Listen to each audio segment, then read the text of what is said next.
True crime interview, scene 1A, take one.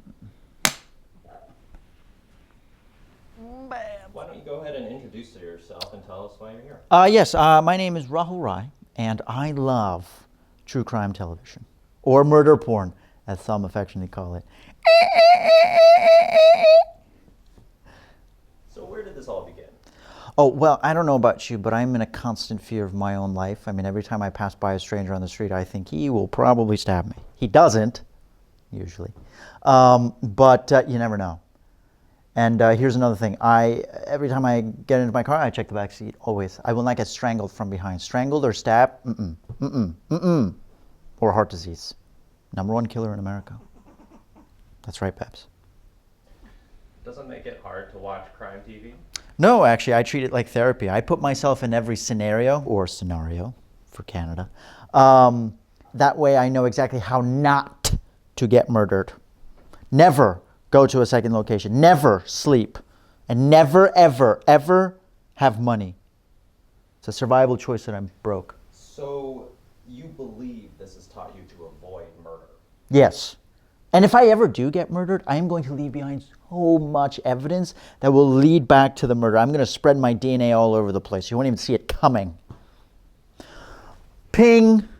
There's my phone triangulating my last known location. And oops, sorry, is that your skin tissue underneath my nails because somebody fought back? And oh, hello, it's my dentist calling me to tell me that my dental records are up to date.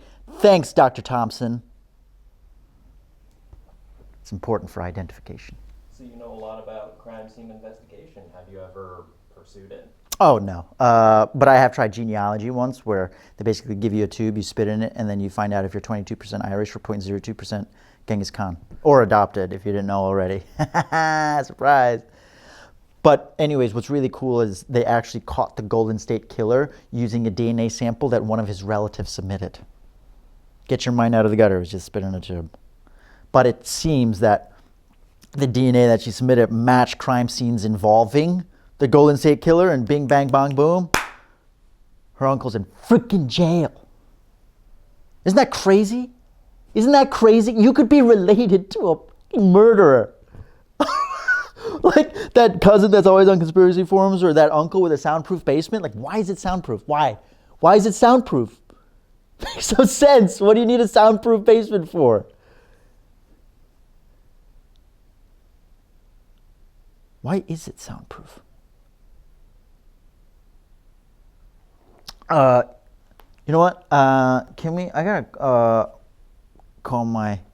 I gotta call my uncle. The only survivor was now the only suspect. The information's not locked into your memory until you watch every episode of Forensic Files at least 10 times over. Husband did it. Boyfriend did it. Ex-husband. Ex-boyfriend. Boyfriend again. Male colleague. Ladies, noticing a pattern here? If he buys you a life insurance policy, red flag. If he plans a trip and only buys one return ticket, red flag. If he's sprinkling white powder on your food, red flag. That shit's cyanide. Or it could be salt. Either way, you'll know the difference. Or at least your coroner will. Oh, I love this one. This is the nurse one. The nurse kills all the children in the end. It's so sad. It's really devastating.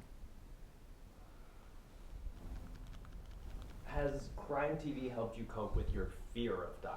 Oh, yeah. Yeah, I used to think about death at least a couple of times a day. Now I think about avoiding death all day long. So, full circle of life kind of thing. That's why I live with double locks. I got a guard dog. Normal stuff like pepper spray. I have my DNA in safety deposit boxes so they can be compared to any crime scenes involving my bodily fluids. Yeah.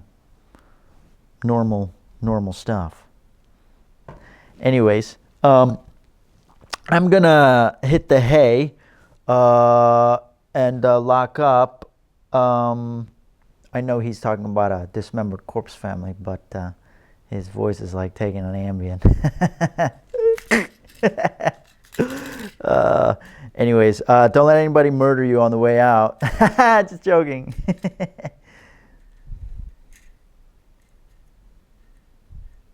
Seriously. It's a dangerous neighborhood. Investigators collected over 100 semen samples from the hotel room. It's just a Tuesday night for me. Michael enjoyed his dessert, not knowing it would be his last. It was a creme brulee. Ah, he makes everything sound so dramatic. I love it.